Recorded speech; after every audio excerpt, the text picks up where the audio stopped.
Vamos lá.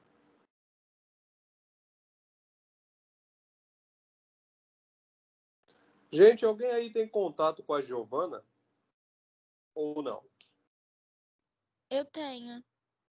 É porque ela não tem mais frequentado nossas aulas, também não me entregou o trabalho. Isso não é muito comum dela. Eu falei com ela ontem, professor. Bom, vamos ver então como vai se desenrolar então essa questão aí dela não ter entregue o trabalho. Ela também não tem sido assídua mais nas aulas. Por isso que eu perguntei. E a Giovana aparentemente não é assim, mas pode ser que tenha acontecido alguma coisa. Bom, gente, vamos para a página 38 e vamos ler o texto aí, tá?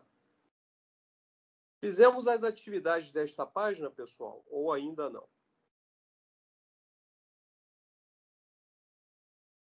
Acho que a gente só fez a número 1 da A.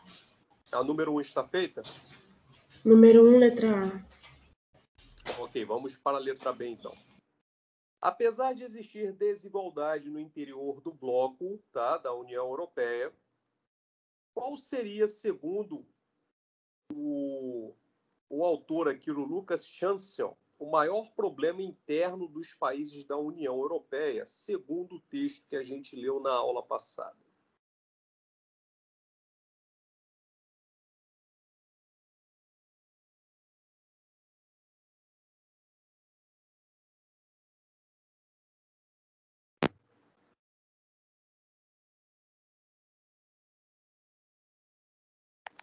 Bom dia, José.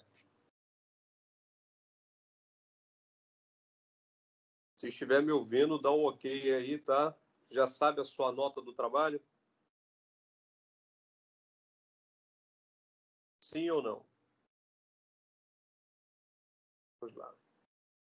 Bom, gente, a resposta está no finalzinho aí do texto.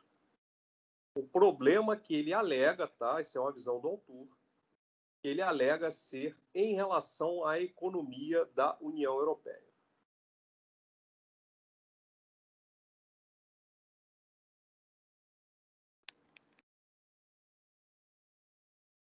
E aí, alguém identificou?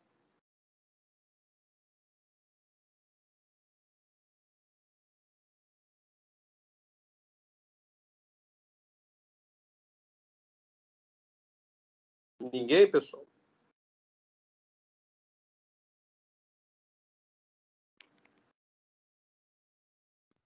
É onde ele está falando que os países se coordenam para assegurar o aumento das transferências entre países europeus, mas que eles se encarregam das multinacionais e indivíduos ricos pagarem uma fatia mais justa de imposto?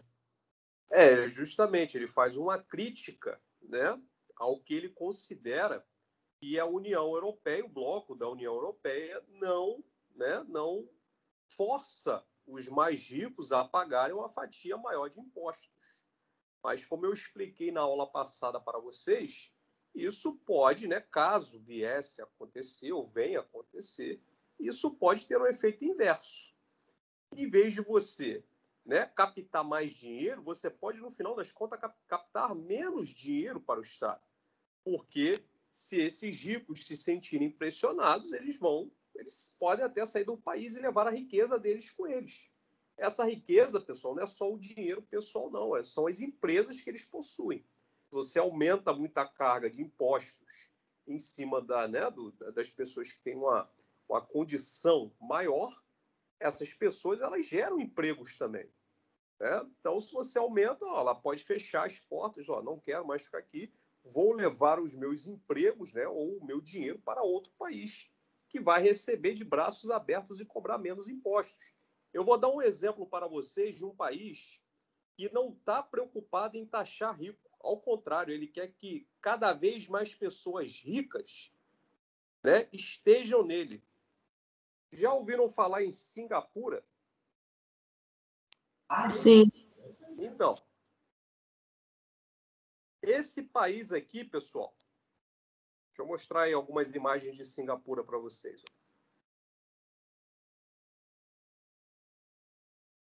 Não fica devendo nada a um país europeu, ou aos Estados Unidos, ou ao Japão, pelo que vocês podem ver aqui, né?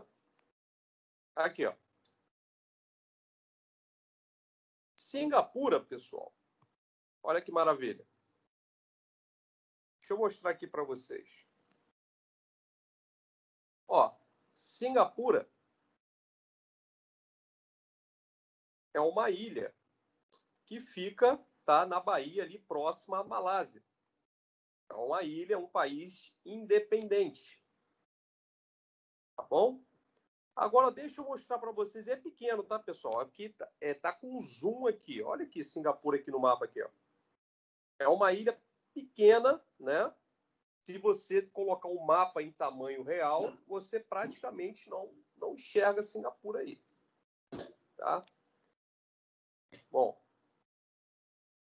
agora deixa eu mostrar para vocês Singapura.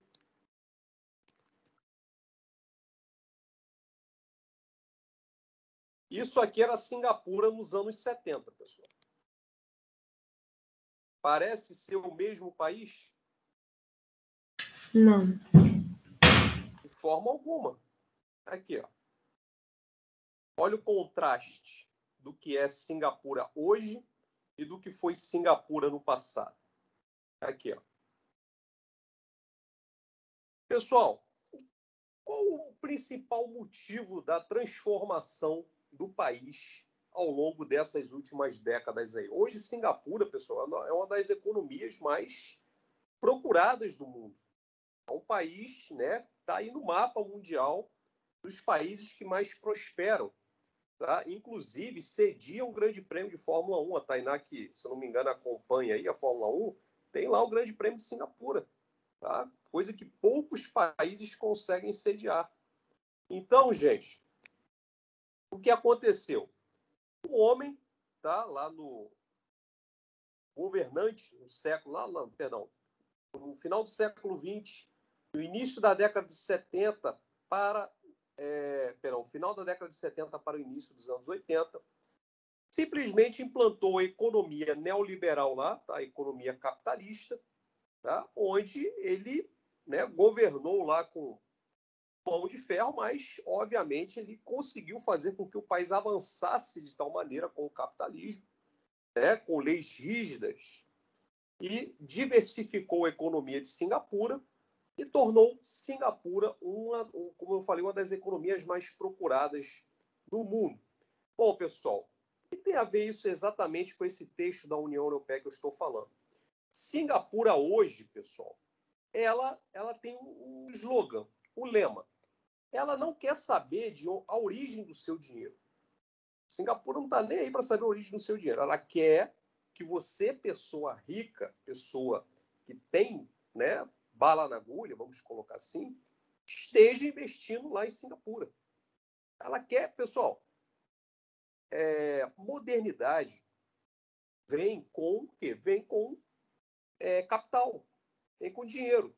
Se você é uma pessoa rica, você leva o seu capital para um país, você vai fazer esse país mais rico ainda. Você vai comprar bens de consumo, provavelmente você vai montar empresas, vai gerar empregos. Isso é uma cadeia que leva o país a crescer, a melhoria, a qualidade de vida das pessoas. Deixa eu colocar aqui para vocês as ruas de Singapura.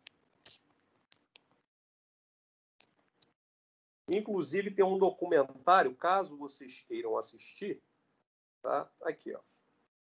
Tem um documentário, caso vocês queiram assistir, da Rede Globo, tá? Sobre Singapura.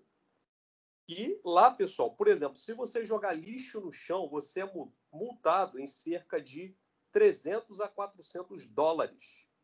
Se você for reincidente, você pode pagar uma multa de até $1.000, você pode ser detido, tá? Inclusive ser obrigado a prestar serviço varrendo a rua, né, durante o seu período de detenção. Lá é tão sério, pessoal, a questão da limpeza das ruas, da higiene, da impecabilidade, tá, das ruas de Singapura, que chiclete só pode ser vendido em farmácia e com receita médica. Ou seja, você só pode mascar chiclete se você tiver um problema que o médico indique que você precise mascar chiclete para aquele problema. Por quê? Porque o chiclete, pessoal, você joga na calçada, o que acontece? Quem já pisou no chiclete aí? Eu. Ele emporcalha a rua, tá? Então lá, pessoal, é um país que as coisas funcionam, tá bom? É um país que realmente vem crescendo cada vez mais, inclusive brasileiros estão indo morar lá, tá? Prestar serviços lá. Então, pessoal, a questão do capital, de você captar pessoas com dinheiro para o seu país, é uma resposta inteligente. Ao contrário, se você tenta afugentar essas pessoas cobrando muitos impostos, você vai ter o efeito contrário. Você vai ter o quê? Perda de gente com dinheiro para aquecer a sua economia. Então, é uma atitude inteligente.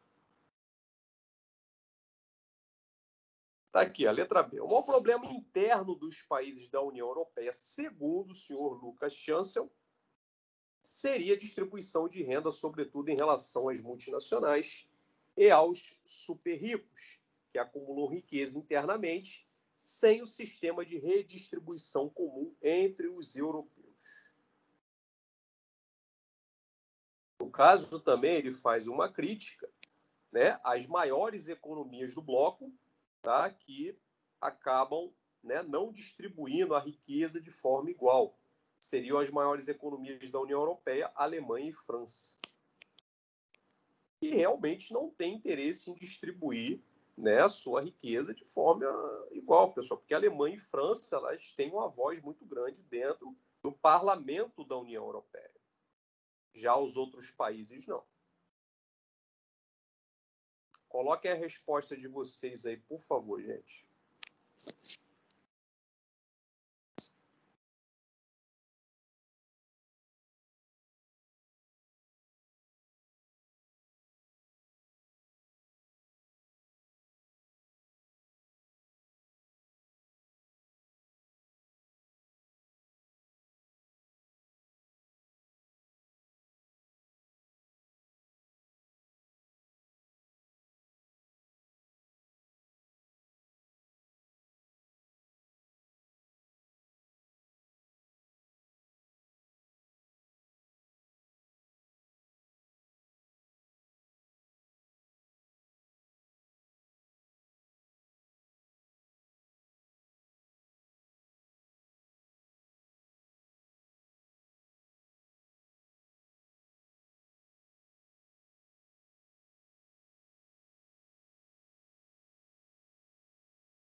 Quando terminarem, me dê um ok, tá?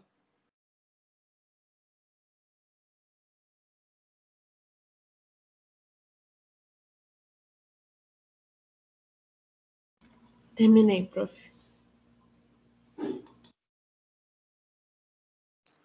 E aí, pessoal, vocês estão empolgados com a possibilidade de volta às aulas presenciais?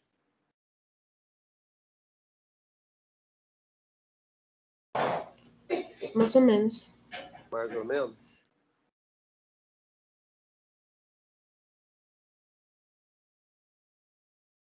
Já conversaram com os pais de vocês? Já decidiram se vão voltar ou não?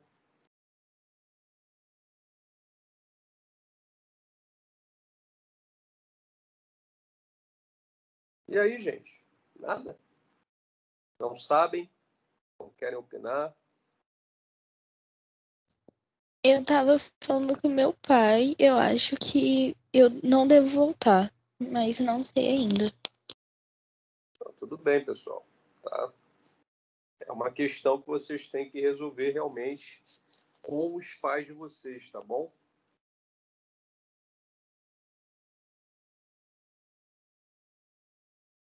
E tem, como a gente sabe, né, a gente tem a questão ainda do perigo do vírus ainda que está aí conosco. Então é uma questão muito pessoal, vai de cada um, né, se sentir confortável para voltar ou não E não tem problema nenhum, gente. Bom.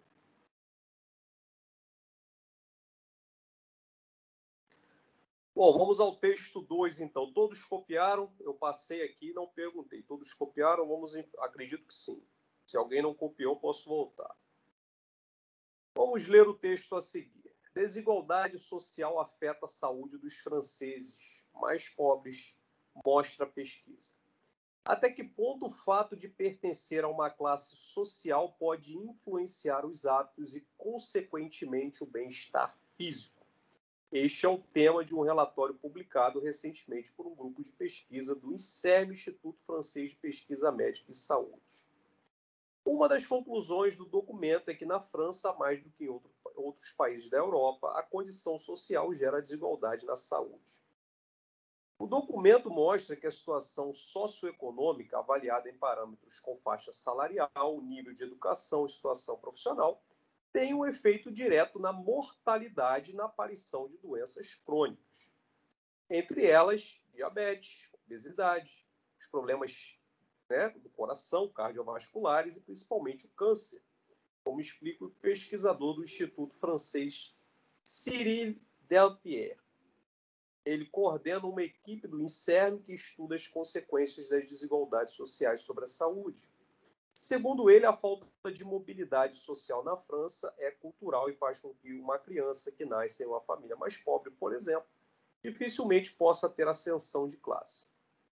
Desde cedo, ela não terá dessa forma as mesmas oportunidades educacionais e, consequentemente, de emprego. O relatório do Instituto mostra que na faixa dos 35 anos de idade, a esperança de vida de um operário na França é de 6 anos a menos do que de um executivo. Vários fatores explicam essa diferença. Além da alimentação e da atividade física, também há condições de trabalho que expõem assalariados mais pobres a produtos químicos em horários em turnos, por exemplo. Bom, pessoal, existe também um contraponto, porque hoje a gente sabe que também existe questão de adoecimento entre pessoas ricas também. Questão de depressão, por questão de obesidade. Então, isso aqui não é uma verdade absoluta. Tá? A gente respeita aqui o estudo deste instituto, porém, isso não é uma matemática exata. Você pode ter uma expectativa de vida menor, aliás, maior, em países, por exemplo, onde não se há tanta riqueza assim como se apresenta na França, como Portugal. Portugal é um dos países que mais apresenta expectativa de vida, mesmo entre a população mais pobre. Então, isso varia de pessoa para pessoa, pessoal. Riqueza não significa que você vai viver mais, e nem pobreza significa que você vai viver menos. Tá? Obviamente que, se você não tem um poder aquisitivo maior, você não vai ter acesso aos melhores hospitais ou aos melhores equipamentos médico-hospitalares oferecidos para quem tem uma condição de vida melhor. Porém, a gente viu aí recentemente no Brasil que algumas pessoas até famosas estão morrendo aí por conta do Covid, mesmo tendo muito dinheiro, ficando em melhores hospitais, não sobrevivem. Então, pessoal, a gente tem que colocar bem na balança em relação ao que a gente avalia em relação a alguns estudos feitos, tá? Bom, mas segundo a pesquisa feita, segundo o Instituto lá da França, por que a classe social pode indicar qualidade de vida, bem-estar social e acesso à saúde naquele país? Como essa condição socioeconômica foi definida no texto? E aí, gente? Dinheiro compra felicidade. Mas será que compra saúde? E aí, o que vocês acham segundo o autor do texto aqui?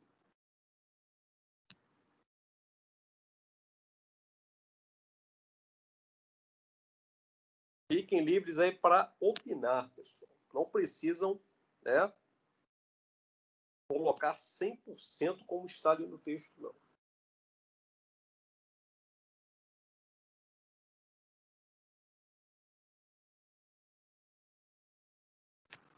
E aí, gente?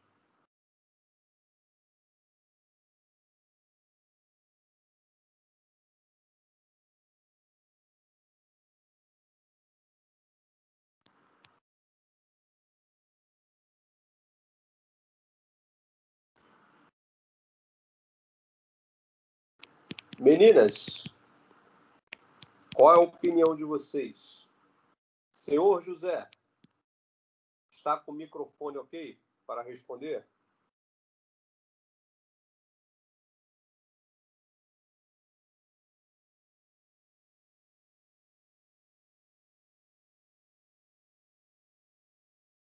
E aí, gente? Segundo o texto, uma pessoa que tem uma condição melhor financeira, ela tem mais qualidade de vida, ela tem um bem-estar social maior, ela tem mais acesso à saúde na França? Sim ou não?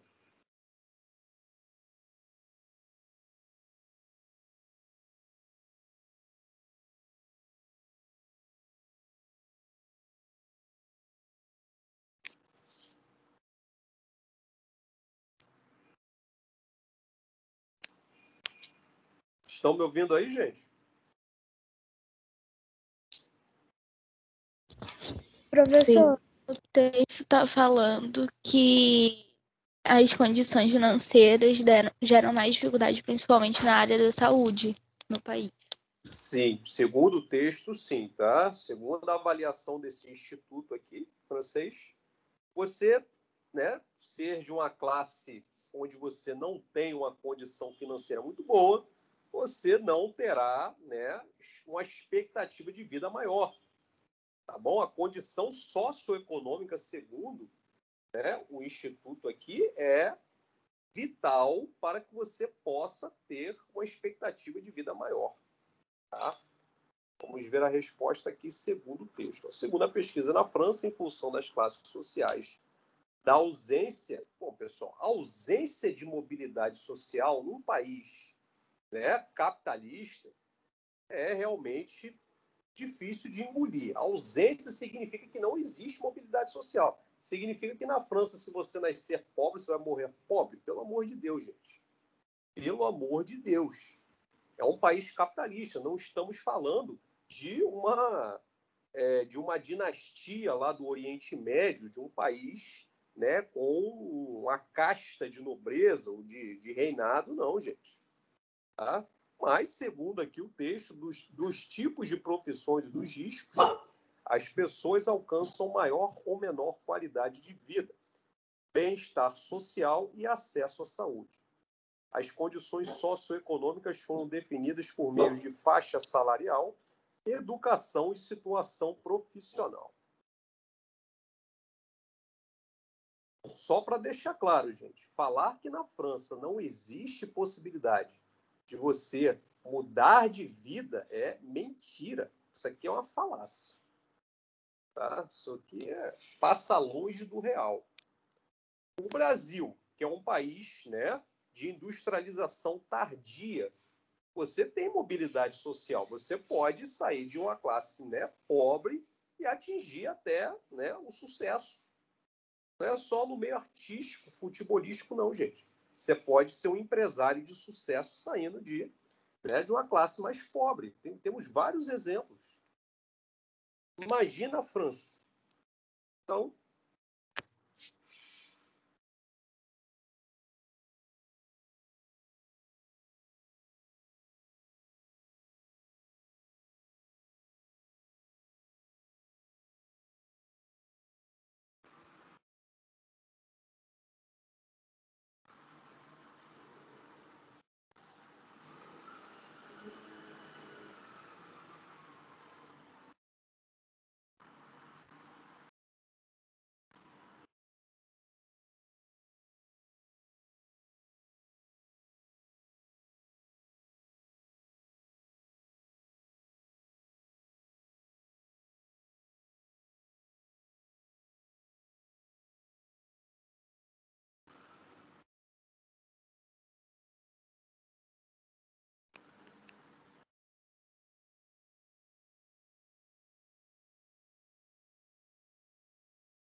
por favor, gente, não esqueçam de me avisar quando terminarem de copiar, tá?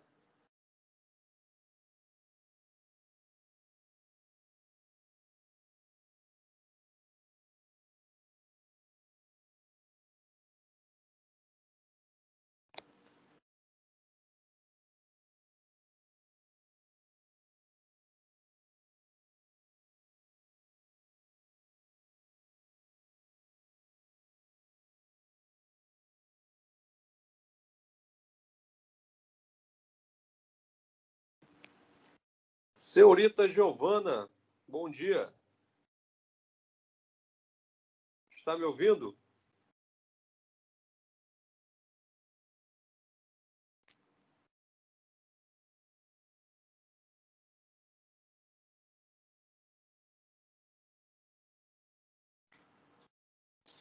Está me ouvindo, Giovana? Bom dia, professor. Eu estava pegando o meu fone, desculpa. Tem problema. A senhorita ainda está me devendo o trabalho do bimestre. Foi isso que a Gabriele veio me falar, mas eu já entreguei para você o trabalho. Olha, eu verifiquei aqui o meu e-mail, vou verificar novamente. Não chegou nada para mim, não. Se você quiser, eu posso até enviar de novo, mas eu mandei. Eu posso te mandar até print de que eu mandei e tal.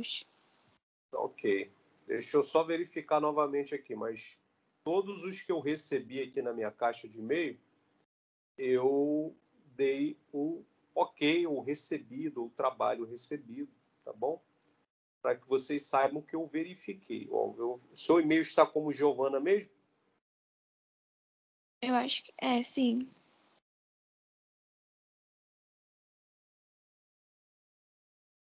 Giovana Ferraz?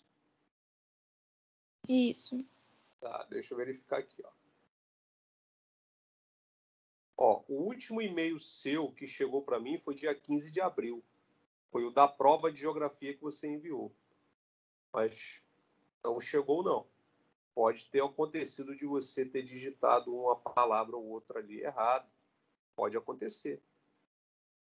Tá? Mas não chegou. Não Tá. chegou. Daqui a Aí, pouco eu olho se eu realmente mandei, mas eu tenho certeza que eu mandei. tá bom, mas tô afirmando aqui para você. Eu tô olhando meu e-mail aqui, tá? Não chegou, não. Chegou na minha caixa de e-mail, não.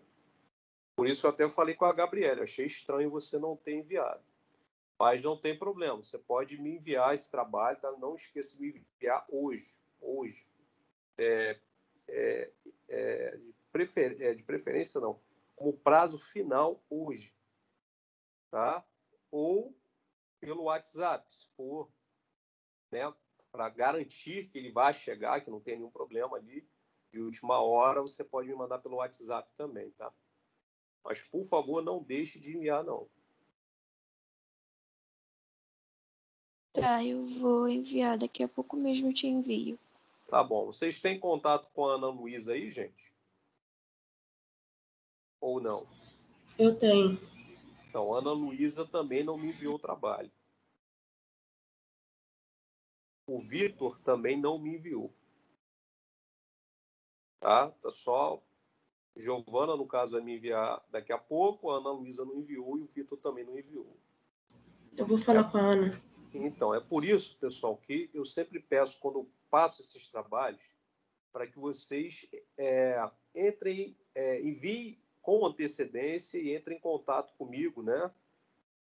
Sempre ali alguns dias antes do prazo final se encerrar, justamente para que a gente possa resolver esse problema de e-mail que nos chegou, né? Algum desencontro, tá? É importante, gente, para que vocês não fiquem sem essa nota aí por conta de problema de e-mail que, né, ocorreu ali um erro na letra. Não é um empecilho para que vocês fiquem aí com a nota de vocês. Bom, vamos lá então. Vamos seguir aí.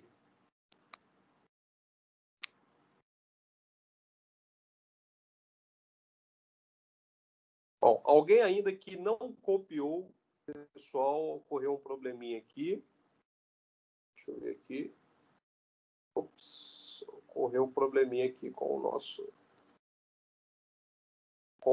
conteúdo, gente.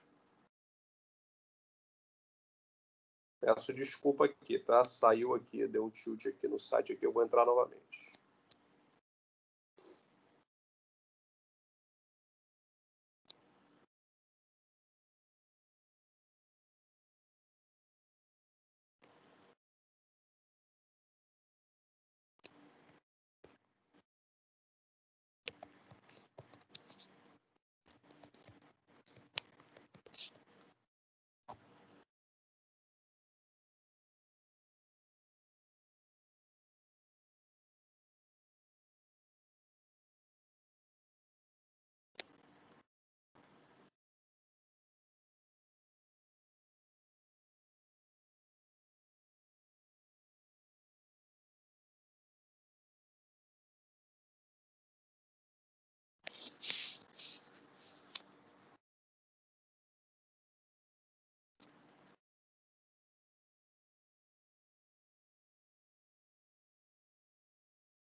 Bom, alguém aí deixou de colocar a resposta aí da número 2?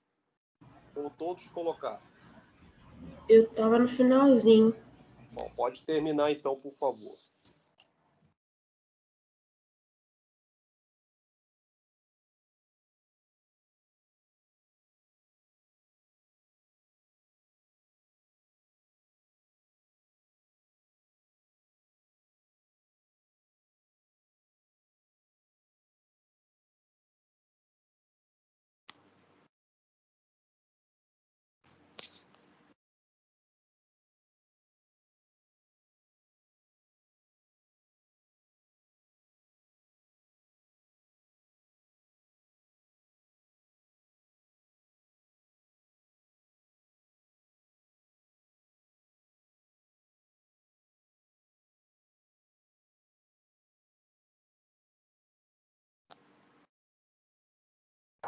Pronto, professor.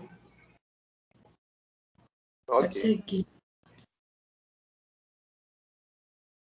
Número 3. Em Guerra e Paz, de Liev Tolstói, a seguinte passagem. No dia 10 de agosto, o regime comandado pelo príncipe Andrei seguia pela estrada principal e cruzou a Alameda que ia dar em Monte Calvos. O calor e a seca já duravam mais de 3 semanas. Todo dia, nuvens encrespadas passavam pelo céu. Às vezes toldavam, ou seja, cobriam como um toldo o sol. Mas ao anoitecer, o céu limpava outra vez e o sol se punha por trás de uma névoa marrom avermelhada. Só o orvalho refrescava a terra. Os cereais que não tinham sido ceifados ressecavam e tombavam. Os pântanos secavam, o gado bramia de fome, sem encontrar forragem nos pastos causticados pelo sol.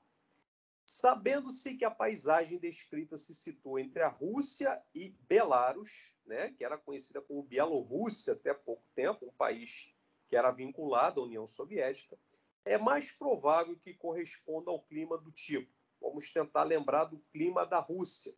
Um clima mais mediterrâneo, um temperado continental, um temperado frio, subtropical ou tropical. Já podemos eliminar logo de cara 3 tipos de clima aí, pessoal. Quais são? Que, obviamente, se tratando de Rússia, não podemos colocar esse clima aí, não.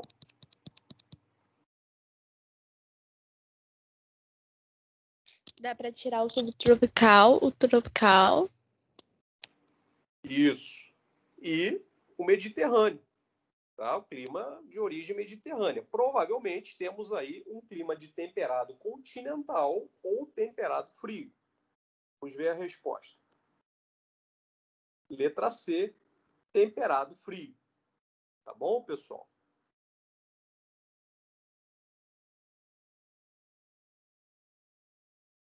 Vamos para a número 4. Marquem aí a letra C, por favor.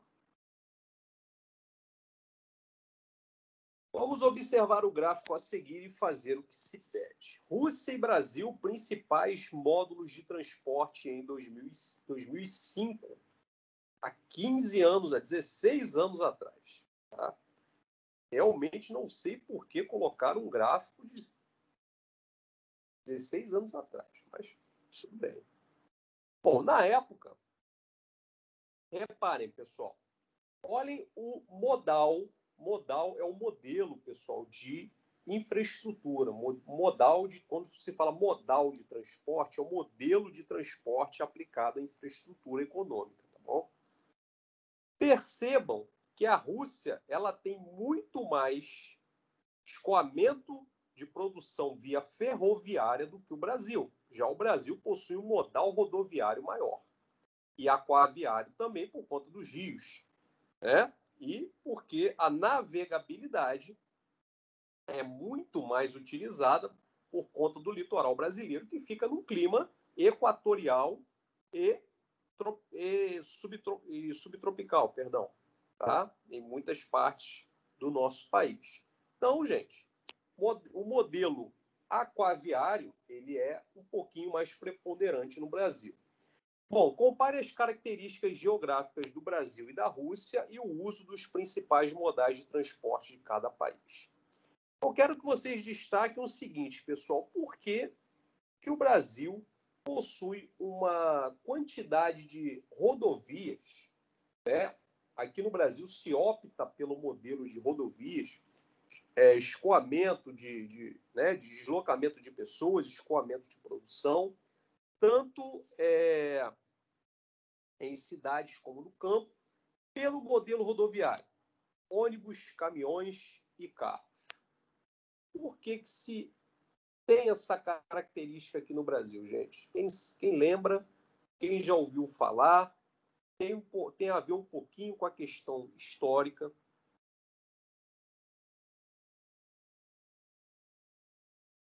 Alguém sabe dizer?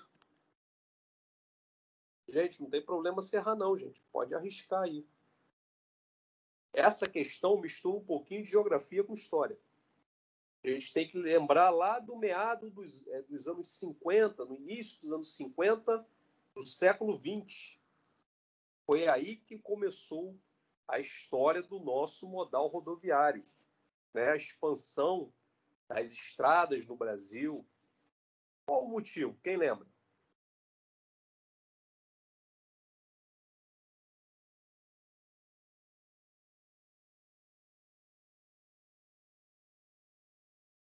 Eu tenho certeza que vocês devem lembrar um pouquinho aí.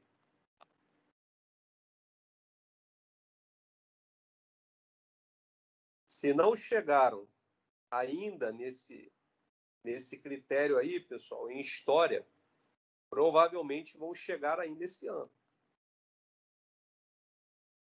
Tem a ver com, tá, o período pós-Getúlio Vargas ali, Juscelino Kubitschek, construção de Brasília.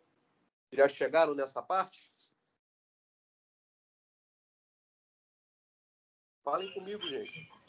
Acho que ainda não. Ainda não? Tá. Alguém quer arriscar ou não quer arriscar?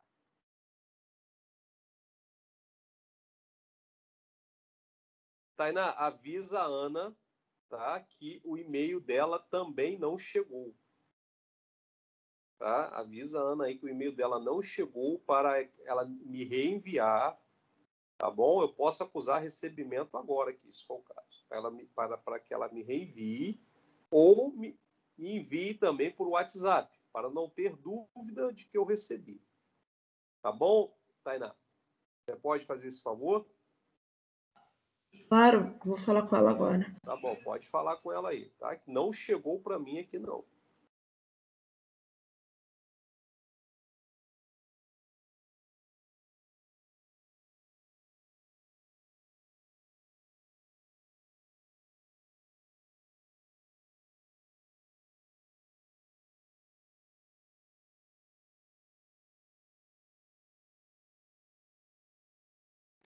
Bom, gente, vamos lá então. Professor, Diga. foi, sei lá, por causa da expansão do comércio para o exterior e das importações e exportações? Ou alguma coisa do tipo? Não, no caso, o porquê do Brasil ter essa larga opção do modal rodoviário sobre os outros meios de distribuição e locomoção, tá?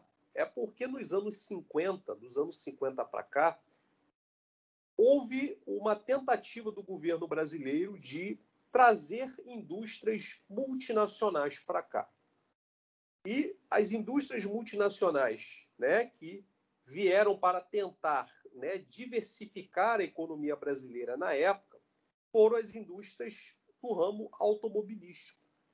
Então, o governo, na época, já a partir dos anos 50, com o governo Juscelino Kubitschek, tentou no Brasil um modelo que estava começando a se desenhar nos Estados Unidos, que era um modelo focado no grande consumo, tá, do público no quesito dos automóveis, né, para aumentar também a oferta de transporte urbano. Com a indústria automobilística vem a fabricação de caminhões e de ônibus.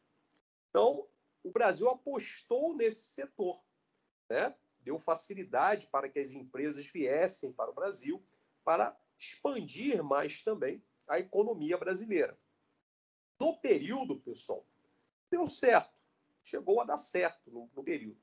Qual é o problema? O problema, pessoal, que conforme os anos vão passando, a tecnologia vai mudando, o setor de transporte ele não é um setor muito indicado para você escoar, né, exportar a sua produção, porque é um modelo que gasta muito combustível, você tem um problema do trânsito, você tem um problema, né, dos caminhões quebrarem, né?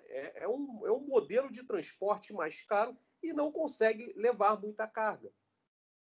Então, acaba sendo um modelo ineficiente. Tá? Infelizmente, pessoal, a economia brasileira poderia estar muito melhor das pernas se, né, a gente tem, obviamente, os problemas políticos, mas vamos deixar isso à parte. A economia poderia estar melhor caso o Brasil tivesse aqueles 81% ali de ferrovias que a Rússia tem, porque ferrovia você gasta menos combustível, o trem não pega trânsito, o trem corre muito menos risco de quebrar e leva muito mais carga. É muito mais eficiente. Tá bom, gente? Então, esse é o contraponto que eu queria fazer com vocês aí em relação aos modelos de transporte dos dois países, tá bom? Vamos ver a resposta do texto. A Rússia possui uma extensão territorial que é o dobro da brasileira e tem o predomínio das ferrovias como meio de transporte, o que se encaixa perfeitamente nas características territoriais e geográficas de um país terrestre, amplo e com clima rigoroso no inverno. Também, pessoal, na Rússia a gente tem que levar em consideração que não dá para ter a quantidade de rodovias que tem aqui no Brasil. Por quê, pessoal? Carro mais rodovia mais inverno e neve rigorosas é uma mistura que dá problema, né? Então, a ferrovia é mais eficiente nesse sentido. No Brasil, predominam as rodovias e o intenso tráfego de caminhões. É um país grande e que não conseguiu garantir a manutenção de rodovias em função da alta circulação do clima tropical.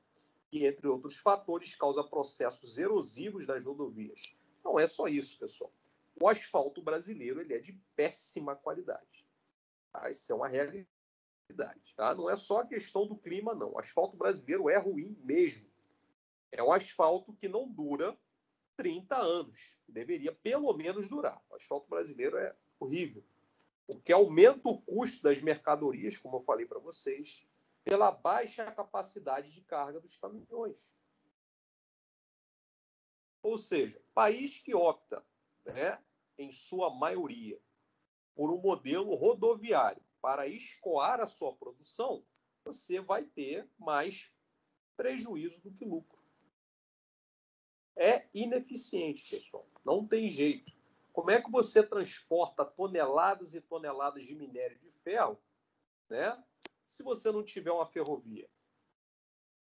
O caminhão ele é útil, né, para fazer o trânsito de mercadorias entre cidades, né, e de repente levar um determinado tipo de mercadoria ao porto, uma mercadoria que não necessita de grande, né, volume. Ele é até útil. Mas o caminhão ele tem esse problema, pessoal. Pegou trânsito, né, furou o pneu, quebrou o motor, o motorista passou mal. Tem toda essa questão, gente. Pegou a estrada esburacada, vai demorar ainda mais. Sem falar da carga que se perde, né? Dependendo da carga, se for perecível, quanto mais demora para chegar no porto, a carga estraga, você tem perdas, infelizmente. Está aqui a resposta para vocês aqui, tá bom? Vou aguardar um tempinho aí para vocês colocarem a resposta. Alguma dúvida aí, gente, sobre a questão dos modais de transporte? Os modelos de transporte que foram apresentados aí, isso é importante, gente. A gente precisa saber da infraestrutura, de como funciona a infraestrutura de um país. Tá? O que isso impacta na nossa vida, pessoal? Impacta. Ou seja, o modelo de distribuição de mercadorias ineficiente, o preço final na prateleira da loja ou do supermercado é maior. Esse preço é repassado para o consumidor, pessoal. Não pense que não é, não. Quer ver uma coisa boba? Vocês acham que não impacta em nada quando vocês vão comprar um produto no mercado? Vocês já viram, provavelmente, quando chegam no caixa do supermercado, geralmente tem ali um pacotinho de frango, ou uma sacolinha de carne, de linguiça, ou um produto perecível que foi deixado para trás porque a pessoa simplesmente chegou lá, não tinha dinheiro na hora para passar, ou desistiu e largou lá. Vocês já viram isso? Sim. Então, aquilo ali, gente, aquele produto que fica ali e que às vezes ele vai estragar ali, porque a pessoa não comprou, né, pediu lá na fila do açougue, largou ali. Depois, pessoal, no final do mês, o supermercado vai fazer um balanço das perdas. E se constatado que está havendo muita perda de perecíveis, o que vai acontecer com o preço dos perecíveis lá do supermercado? O dono do supermercado vai repassar para o preço final essas perdas, gente. É assim que funciona. Então, é um negócio que nem culpa sua é, vai impactar no preço final, porque o dono do supermercado ele vai repassar o preço, ele não vai querer saber se é culpa sua ou não. Né? Vira estatística.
Tainá, avisa a Ana Luísa que eu já recebi o trabalho dela aqui, tá? Já confirmei o recebimento do trabalho dela e já estou lançando a nota dela aqui, eu já visualizei o trabalho dela aqui, tá bom? Tá bom, vou avisar.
Bom, todos colocaram a resposta aí, gente?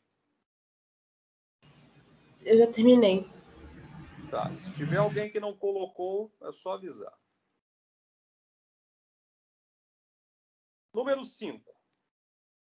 Leia o texto e depois responda as questões. Leste europeu tenta se livrar da dependência do gás russo. Durante a maior parte do século XX, as nações bálticas, pessoal, ficam nessa região da Europa aqui, ó, onde ficava a antiga Iugoslávia, por exemplo.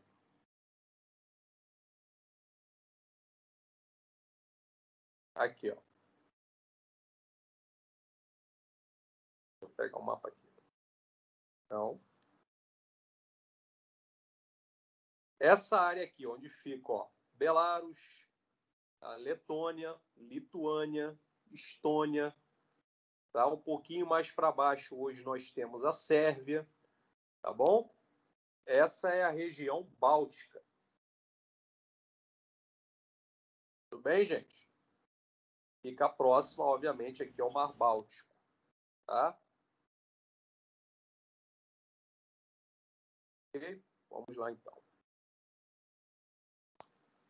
Bom, as nações bálticas foram dominadas pela União Soviética, a vizinha gigante do leste. Hoje, quase 3 décadas depois de obter a independência de Moscou, lembranças físicas do domínio ainda estão espalhadas pela região. O mesmo se aplica às suas economias. Gente, os países que foram dominados pela União Soviética, dominados mesmo, não é influência política só não, gente, econômica, é domínio, tá bom? Até recentemente, Estônia, Finlândia, Letônia e Lituânia dependiam 100% do gás russo para suas necessidades energéticas. Agora, os estados bálticos e nórdico, tá? No caso ali da Finlândia, estão tentando se livrar da dependência da energia russa. A Finlândia e a Estônia estão construindo o Baltic Connector, um importante novo gasoduto entre os dois países que poderia levar gás natural dos Estados Unidos e de outros países para a Finlândia. Será o primeiro gasoduto para a Finlândia que não se origina na Rússia. Só para lembrar, pessoal, nesses países europeus, né, os países principalmente Estados Unidos também, Canadá, entre outros países da Europa, lá, pessoal, não tem esse negócio, por exemplo, de usar chuveiro elétrico, não, gente. Chuveiro elétrico é coisa aqui do Brasil. Lá, como é que se aquece a água da casa? Porque o inverno é muito rigoroso, você só não aquece o chuveiro. Você aquece a água da torneira, né, do banheiro, a água da torneira da pia da cozinha e assim por diante. Com gás, aquecimento a gás, gente. Tá? Chuveiro elétrico é coisa nossa, que nós somos doidos o suficiente para misturar eletricidade com água. Coisa que não deveria ser permitida. Bom? Mas vamos lá. Qual é a posição da Rússia na produção de gás natural no cenário mundial? O que vocês lembram aí do capítulo que a gente viu em relação à Rússia e à produção de gás natural, pessoal?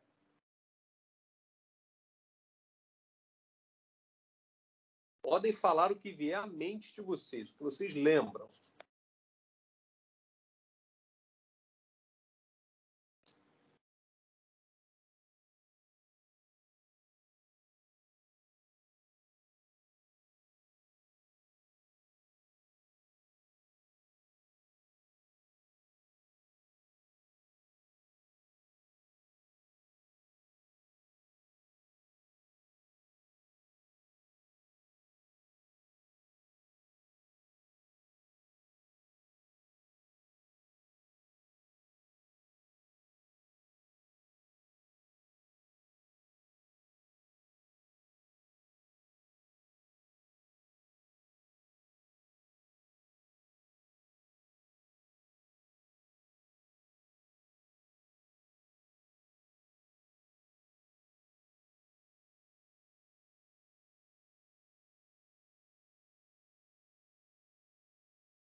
E aí, pessoal?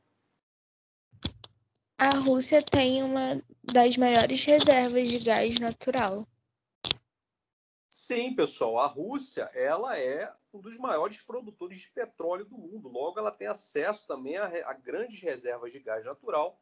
E não só os países da parte báltica são dependentes do gás russo, não, pessoal. Os países da União Europeia também são dependentes, né, do gás que vem da Rússia.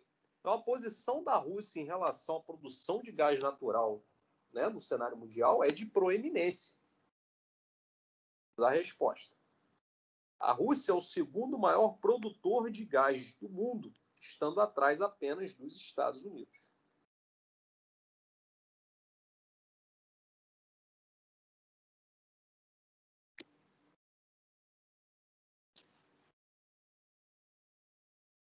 Coloquem a resposta, me deem um ok e vamos prosseguir.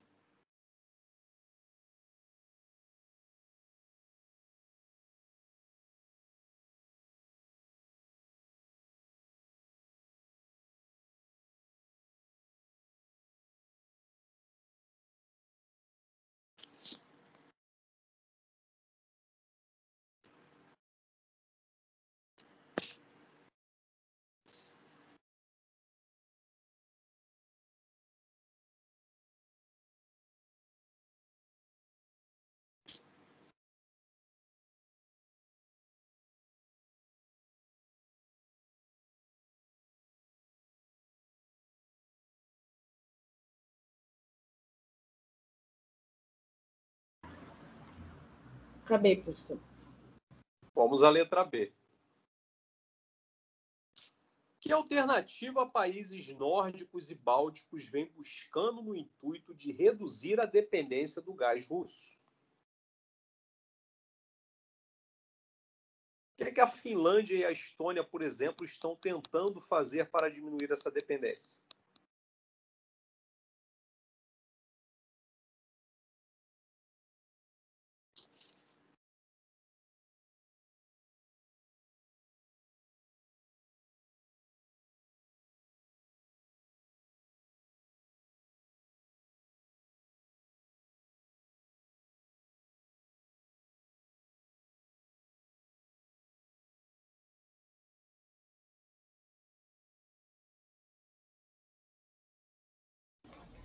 Construindo o Baltic Connector, alguma coisa assim?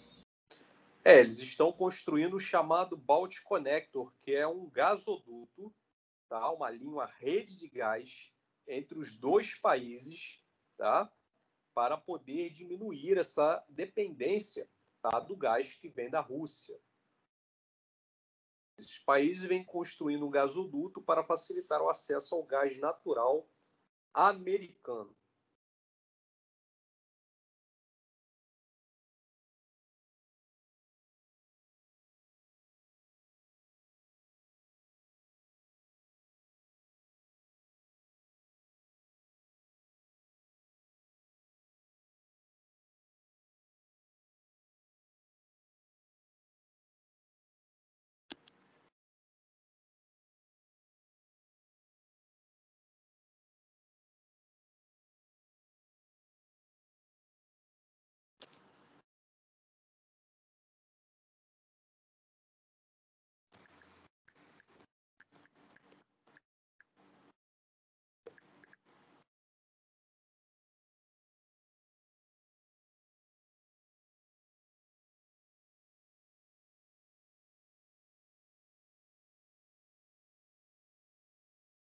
Vocês estão vendo essa imagem aqui, pessoal? Uma plataforma, tá? Navio aqui. E a rede de gasodutos sai lá do fundo do mar e vai até os países. Vocês estão vendo aqui? Sim ou não, gente?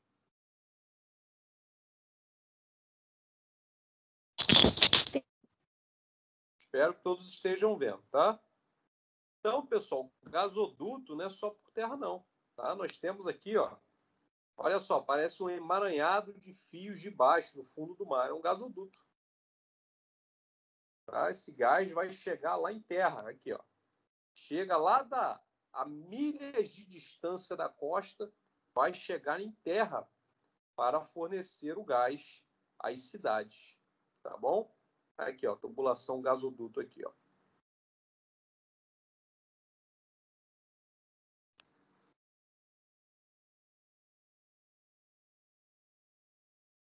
Bom, acredito que todos tenham colocado a resposta aí, correto? Vamos em frente.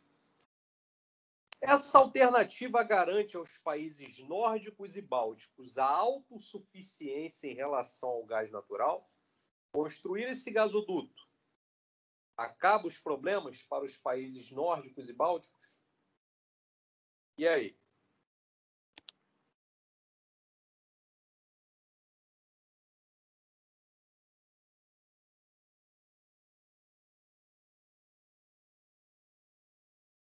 E aí, gente? Sentindo vocês muito quietos hoje.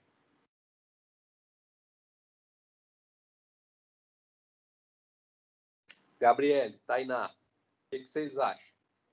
Construir o gasoduto acabou o problema? Não. Por que não?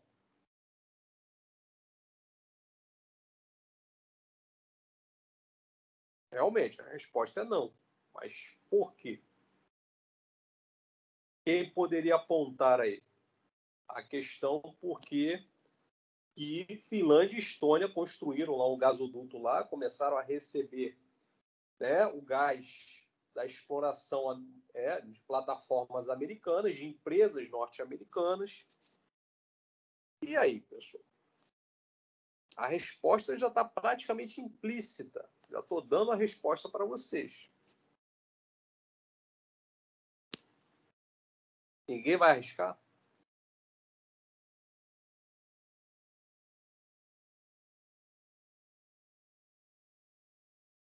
Gente, porque os países bálticos e nórdicos, eles vão continuar dependentes de outro país, correto?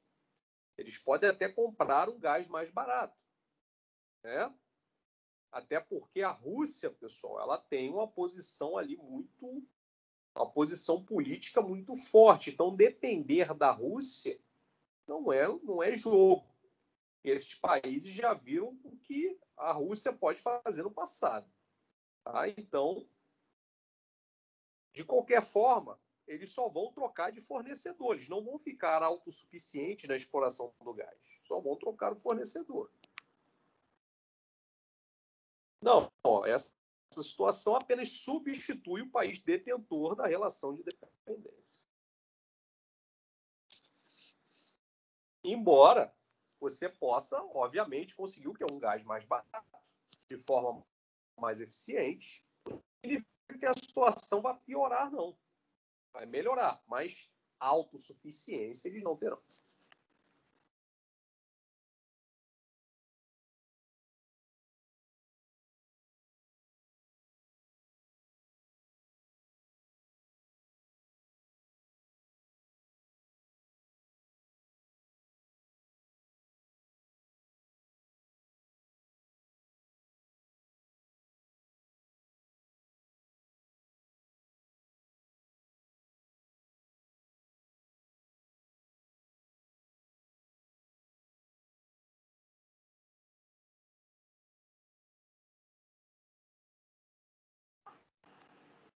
Todos colocaram a resposta?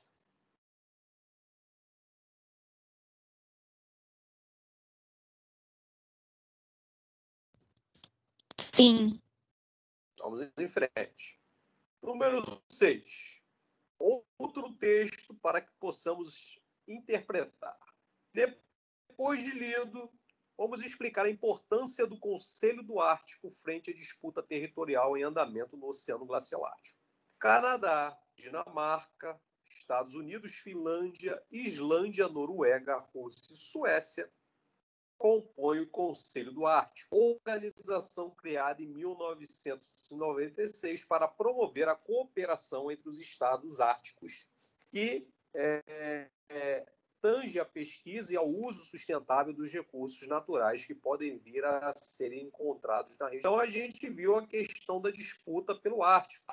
A Rússia pleiteando uma área de exploração maior, os outros países não concordando. Então, o Oceano Glacial Ártico está em disputa por esses países. Por quê, gente? Qual o interesse na área, vamos colocar assim, no topo do planeta, o Oceano Glacial do Polo Norte? Qual é o interesse lá? Quem lembra aí que a gente viu na aula passada?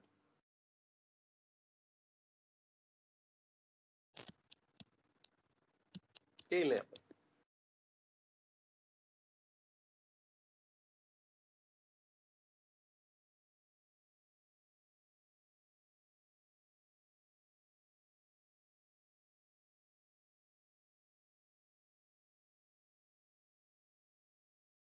Ninguém?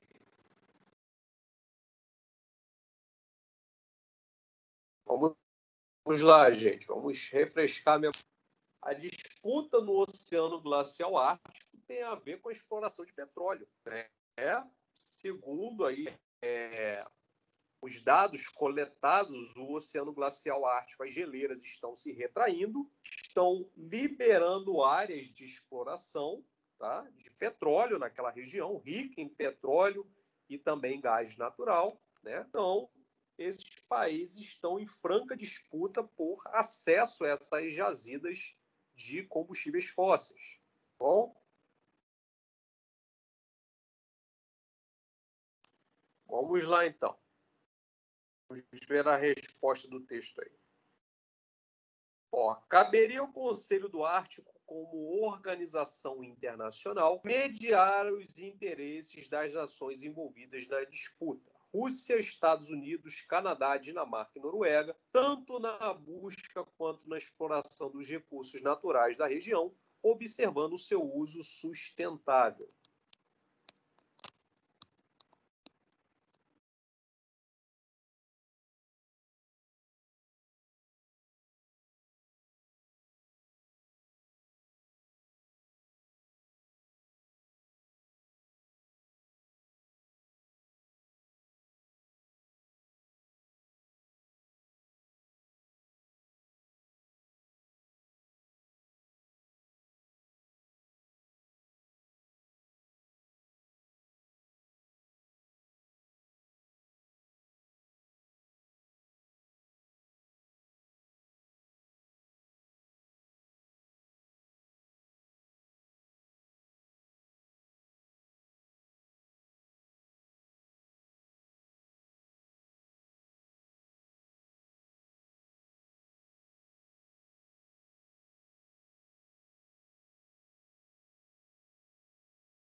Bom, gente,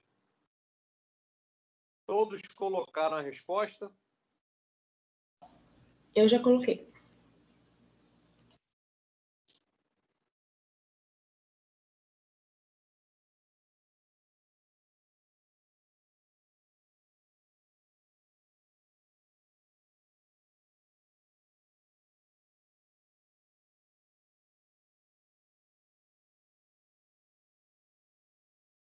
Bom, vamos em frente então, pessoal.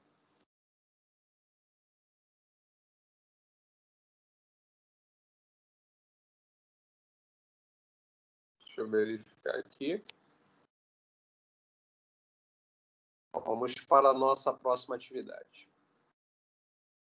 Entre tantos atores disputando uma posição de destaque no cenário internacional, a Rússia vem se opondo cada vez mais ao poder hegemônico dos Estados Unidos.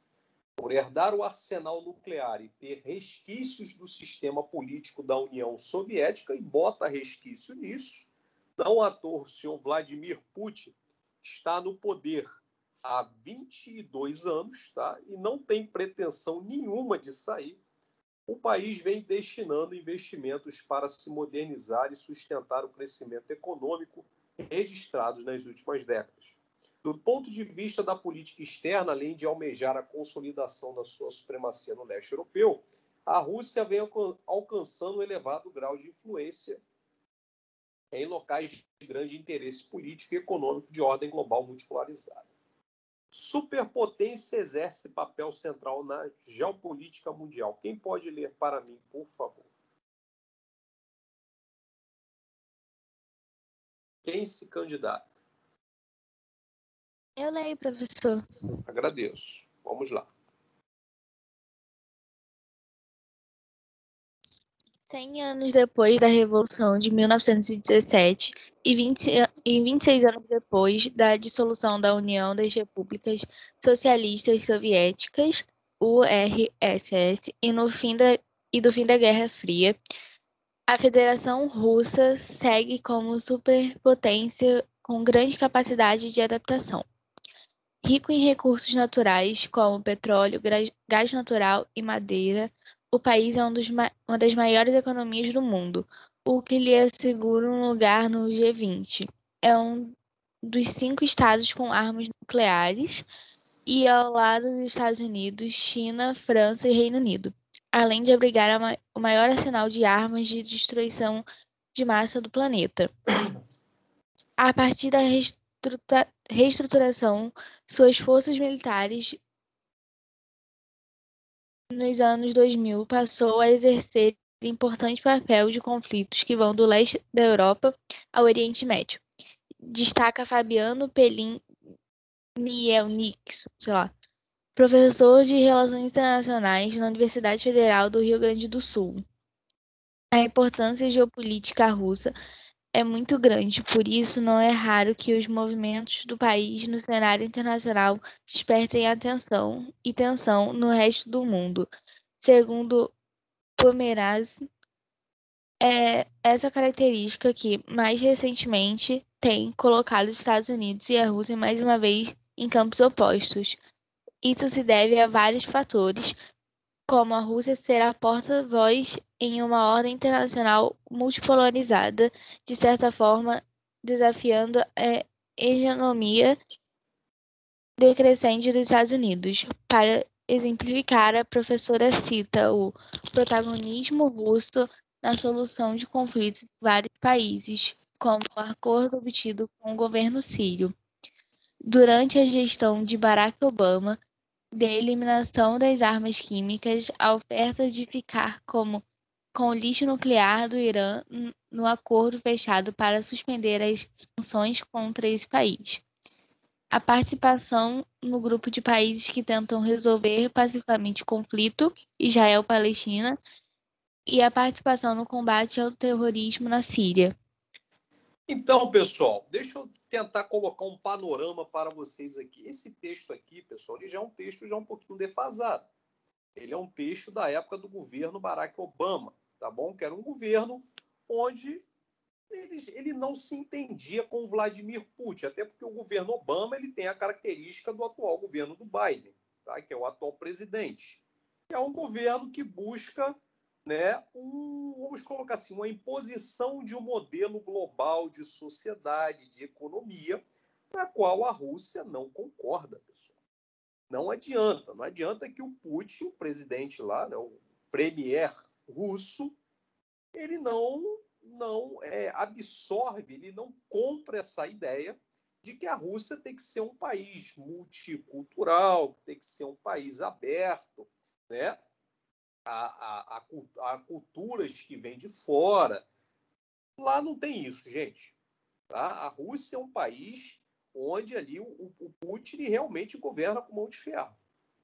Tá? Ele não permite que... não é que você não tenha diversificação econômica, não é que você tenha acordos internacionais, tem tudo isso aí. A questão é de cultura, tá? E de contrapartida, a Rússia ela sempre fica muito atenta, por exemplo, ao modelo de governo que os Estados Unidos pode vir a ter nos próximos anos. Por exemplo, o governo Donald Trump, a Rússia se aproximou como nunca dos Estados Unidos, né? Porque o modelo do Trump também era um modelo que barrava muito essa questão do globalismo internacional, né? De aceitar o novo modelo de sociedade, né? Ele procurava barrar isso. Era um governo mais conservador, tá? Então, era mais compatível com o modelo russo. Tá? Já na época do Barack Obama, não. Tanto que o Putin se aproveitou da fraqueza, vamos colocar assim, da fraqueza diplomática do governo Obama para tomar a Crimeia da Ucrânia. Coisa que não aconteceu de forma nenhuma no governo do Donald Trump. Ele jamais permitiria que isso acontecesse. Então, a Rússia era antagônica aos Estados Unidos, ela é antagônica, obviamente, dependendo do presidente que estiver lá. Tá? Se for botar um presidente um pouco mais linha dura, vamos colocar assim, a Rússia ela vai se manter de uma outra posição. Mas na questão da Síria, na questão do Oriente Médio, bom, pessoal, eu comentei com vocês, devo ter comentado, tá, durante as nossas aulas aqui sobre União Europeia e Rússia, da questão do presidente Bashar al-Assad na Síria. Comentei com vocês, pessoal, a respeito, sim ou não? Sobre ele, não. Aqui, ó. Bashar al-Assad, ele é o herdeiro de uma dinastia vamos colocar assim, de príncipes e reis ali da Síria, né? Ele é um ditador. E esse senhor, pessoal, ele não aceita liberdade, nem democracia, nem qualquer outra coisa do tipo dentro da Síria. Vou mostrar aqui a Síria para vocês no Oriente Médio.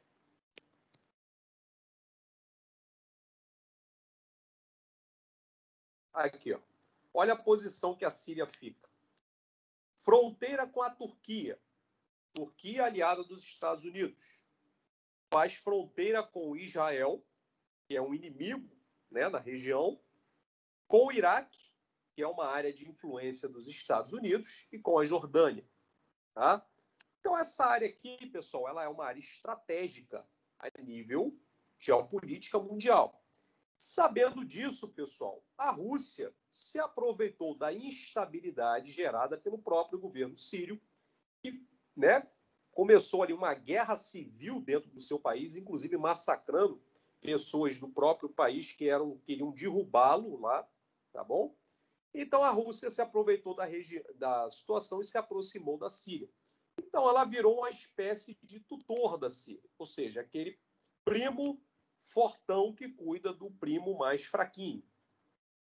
E isso gerou, pessoal, um problema para a comunidade internacional, liderada pelos Estados Unidos, na época do governo Obama, com alguns países da Europa, que queriam derrubar o Bashar al-Assad e promover o que era uma abertura política na Síria. A Rússia chegou lá, botou seus tanques, seus aviões, seus helicópteros, seus mísseis, falou: aqui ninguém mexe, aqui é meu, está comigo. E isso gera, até hoje, pessoal, problemas diplomáticos lá na região. Então, a Rússia, pessoal, ela sabe do poderio que ela tem, poderio bélico, da sua importância econômica no mundo, embora não seja, né, ali o top 10 dos países mais desenvolvidos economicamente do mundo, ela tem a sua importância ainda. E sabe disso. Não à toa é o maior país do mundo, em território. Tá bom, gente? Então, essa questão Rússia versus Estados Unidos, isso depende muito do presidente americano que for eleito. No caso agora do Biden, provavelmente a Rússia vai voltar a ter aquele pé atrás com os Estados Unidos novamente. Tá? Porque é um modelo de condução dos Estados Unidos diferente do modelo anterior do Donald Trump. Então, esse é o cenário geopolítico atual. Tá? Até porque ela também está preocupada da aproximação dos Estados Unidos com a China. Por quê? O governo chinês ajudou a eleger o Joe Biden, pessoal. O Trump queria aumentar, né, as barreiras comerciais, como a gente viu em aulas passadas, para compensar a perda, né, econômica causada pelo coronavírus. Então, queria taxar mais o aço chinês. Isso já não vai mais acontecer. Então, os Estados Unidos vai ficar um pouco mais próximo da China. E isso preocupa a Rússia. Tá? Bom, pessoal, essa aqui é a sede do Kremlin. Tá? O Kremlin é como se fosse a Casa Branca lá da Rússia. É um complexo fortificado que reúne igrejas, palácios, prédios administrativos antigos, alguns datados ainda do século XIV. O lugar também é residência oficial da presidência da Federação Russa e, por isso, é símbolo do seu poder. A foto de 2015 está aí, o Kremlin russo, tá? A sede do poder da Rússia. Bom, gente, vamos fazer aí as atividades, então. Quais são os recursos naturais importantes para a economia russa? Antes de responderem, vocês querem tirar mais alguma dúvida sobre geopolítica internacional, sobre política internacional? Ficaram curiosos a respeito de alguma coisa? Podem perguntar o que quiserem, pessoal. Fiquem à vontade. Caso não, temos aí a nossa primeira pergunta para ser feita. Quais são os recursos naturais importantes para a economia da Rússia? Petróleo, gás natural e madeira? Excelente. Muito bom, Tainá. Petróleo, gás natural e madeira. Coloquem aí a resposta de vocês.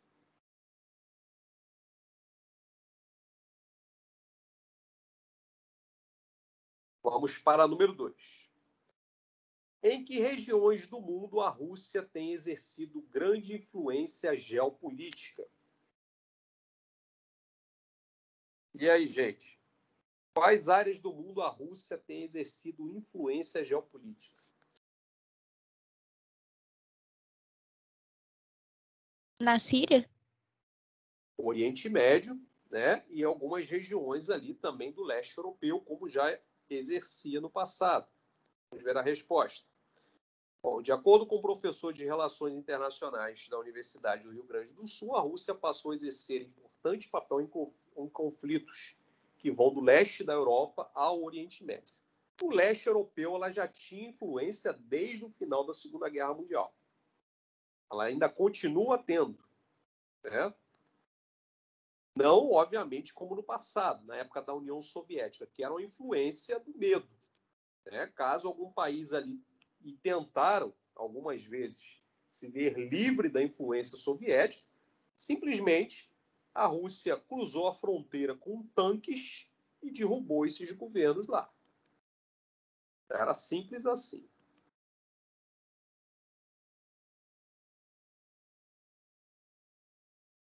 Países, por exemplo, como Hungria, Romênia, Polônia, a antiga Tchecoslováquia, que agora são dois países, República Tcheca e Eslováquia, alguns desses países tentaram se ver livre do jugo soviético.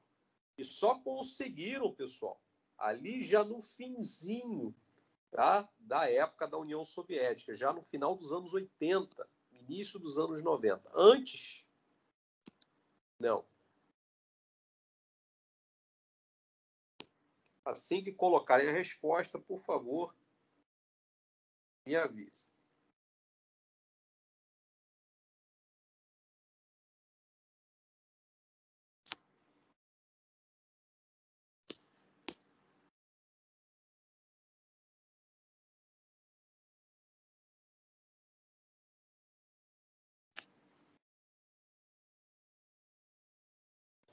Terminei, professor.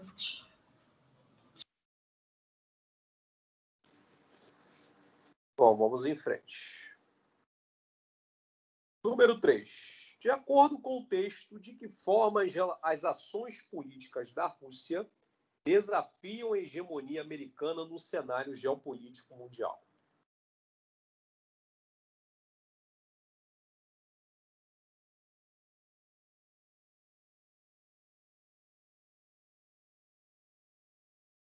Aqui, ó. Tá bem aqui no finzinho do texto.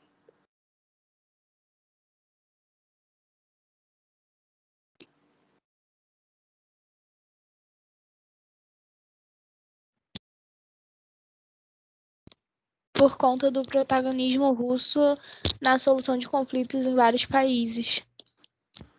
Sim, exatamente. No caso, por exemplo, do Oriente Médio, o que as nações lideradas ali na época pelos Estados Unidos, como eu falei do governo Barack Obama, ali em torno de 2012, 2013, entre 2008 e esse período, mais ou menos, tá? Quando se deflagrou a crise na Síria, qual foi a medida, né, adotada pelos países, né, principais ali da Europa, mais os Estados Unidos, para poder derrubar o governo Bashar al-Assad? Era sanções econômicas, ou seja, estrangulamento financeiro do país.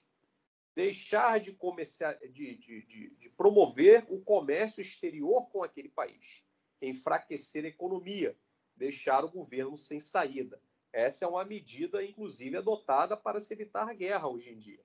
Né? Quando se fala de sanção econômica, tal país sofrerá sanção econômica.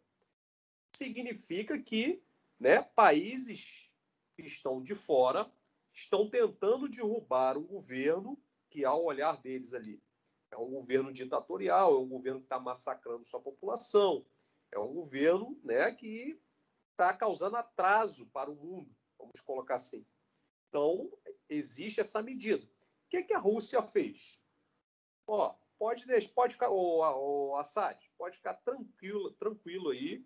Se eles colocarem sanções econômicas, eu vou e te forneço tudo que você precisa.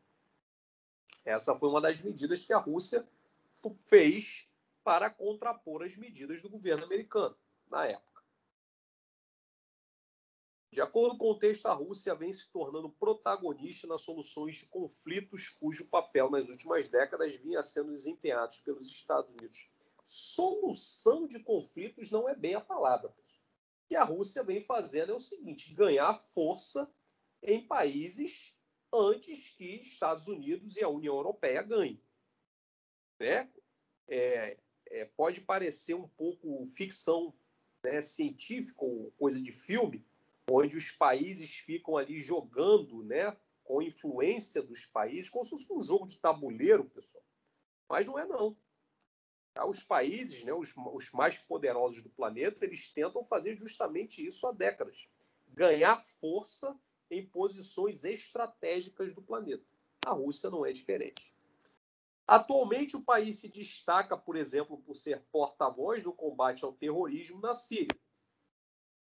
O que a Rússia protege a Síria? Não à toa, pessoal. Ela protege a Síria, né, de órgãos, no caso ali, Estado Islâmico, ou qualquer tipo de organismo que tente derrubar o governo lá. Não é que a Rússia está preocupada com a população da Síria. Não. Ela está preocupada em manter, né, o camarada lá que mantém as coisas com mão de ferro. E, obviamente, esse camarada ele vai favorecer a Rússia.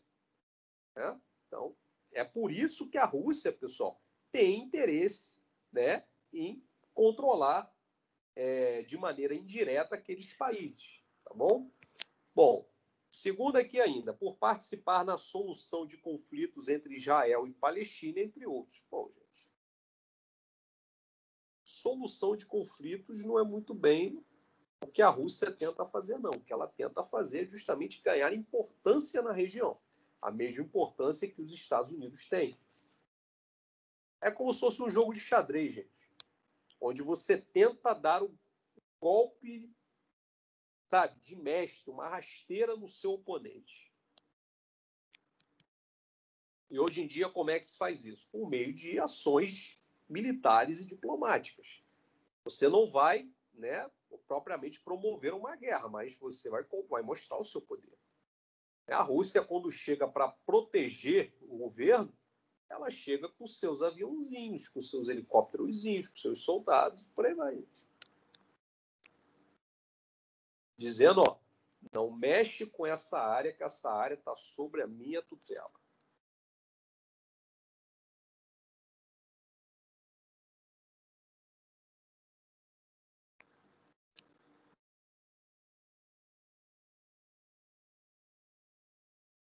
Coloquem a resposta, por favor.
Bom, vamos em frente, pessoal.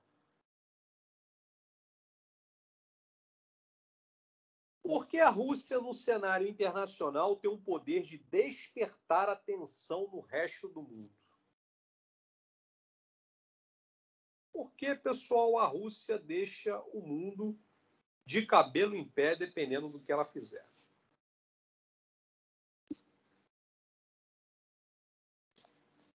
E aí?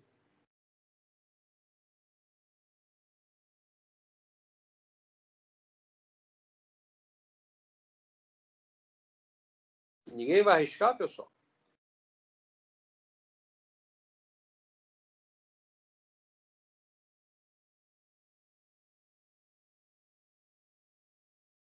Pessoal?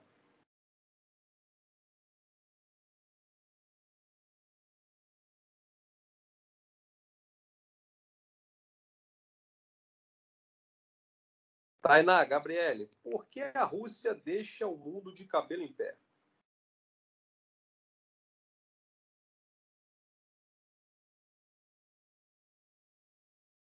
Vamos lá, gente. Pessoal, a Rússia pode falar. Porque eles têm forças militares? A Rússia possui armas nucleares, pessoal.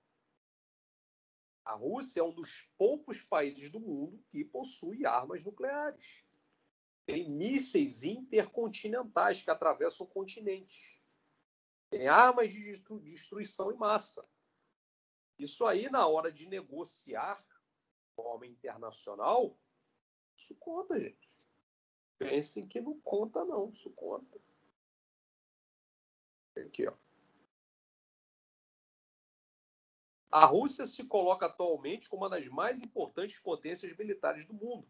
O arsenal militar herdado da União Soviética dá ao país grande vantagem na disputa de forças. Ou seja, a União Soviética acabou. As armas da União Soviética não. Estão lá, guardadinha.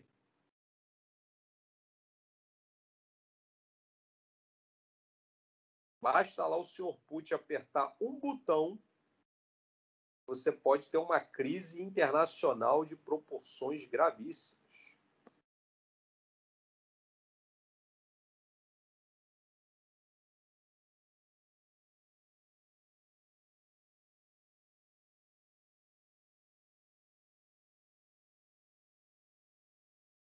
Só um momento, por favor.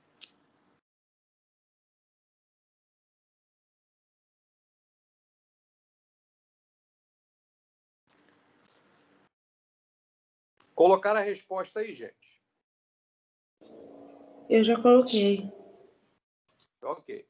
Para fechar aqui, então, gente, não vamos conseguir fazer a 6, não. Na opinião de vocês, quais são as possíveis consequências do aumento da influência militar, política e econômica de outras potências no cenário internacional?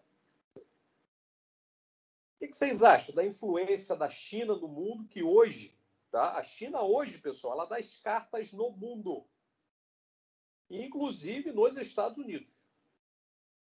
Não à toa que um presidente americano foi eleito com dinheiro chinês.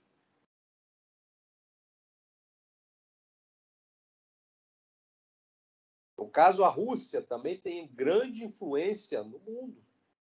Os Estados Unidos continuam tendo influência no mundo. Mas hoje, o mundo está de joelhos ao dinheiro chinês. E aí, o que vocês acham dessa influência aí no mundo, pessoal?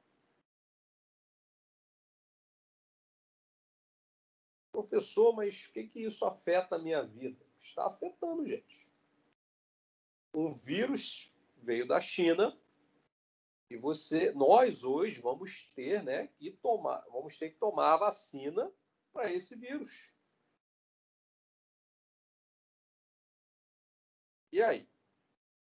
O que vocês acham da influência desses grandes países a nível internacional? Ninguém vai opinar, gente? Para fechar com chave de ouro aqui a nossa unidade? eles acabam tendo muito poder, por terem um grande poder militar, pelo dinheiro que eles têm, pelo controle que eles exercem. Então, eles acabam conseguindo governar muito mais fácil países menores e potências menores. Não só isso, gente. Quanto mais potencial econômico e militar um país tiver, esse país influencia a política, como você falou aí, Gabriele, de outros países, inclusive grandes países como o nosso. Né? O dinheiro hoje, o dinheiro chinês, ele tem possibilidade de influenciar a política no mundo todo. Tá? Influenciar mesmo, gente. Opinião, comprar a opinião de empresas de televisão, de jornais, de revistas, de meios de comunicação em geral. É um poder, pessoal, um poder seríssimo. Inclusive, influencia a vida de todos. Inclusive nós aqui em Rio das Ostras. Ninguém escapa. Tá bom, gente? Pessoal, muito obrigado. Encerramos a nossa unidade 4, unidade 5 só depois da prova. Semana que vem, revisão para a nossa prova. Tá bom? Fiquem com Deus. Um bom final de período aí de aula. Nos veremos semana que vem. Bom feriado para vocês. Tchau, professor. Tchau, gente. Tchau. Tchau, professor. Até semana que vem. Até semana que vem. Tchau.